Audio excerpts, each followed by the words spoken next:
A blessed day to everyone. I'm Johnoel L. Valencia from the Division of Cavite Province, District of Amadeo, and today I'll be presenting my action research with the title Assessing E-Lsmir as an Innovative Instructional Materials in the Learning of Language, Basis for Designing a Culturally-Pedagogical Toolkit for Teachers. And now, here are the context and rationale of this research that are recent and subjective and made the researcher continue their study. First is the PIL-ERI and PISA result. The data showed that our pupils ranked at the bottom with their performance in reading. That gives a wider idea to the researcher that many of our pupils are poor in literacy.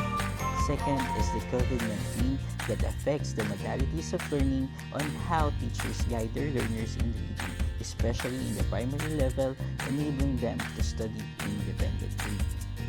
That is why, being part of the system, the researchers developed an e-module in reading that will contribute to the vision, mission, and learning goal of the Department of Education, which promoted collaboration and innovation in education that will help our learners to become more equipped, independent, and global competent citizens of our country. To further strengthen the objectives of this study, the researcher identifies some key literature that help him in developing the innovative materials. And to determine if the program is effective, the researcher developed an action research questions to test the efficacy of the E-Lsmir module. And to assure the success of this research, the researcher developed an action research paradigm. First is the preparation and validation of tools and instruments used.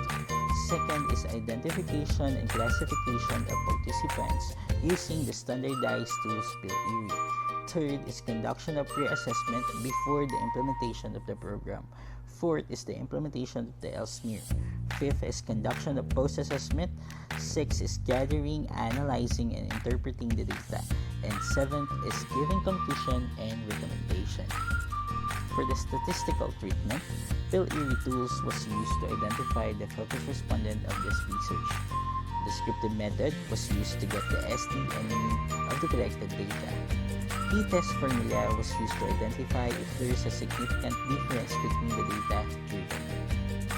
And for the findings, the table above presented the overall mean of the pre- and post-assessment, and with a p-value of 4.23 and critical value of 1.83, the data has rejected the null hypothesis.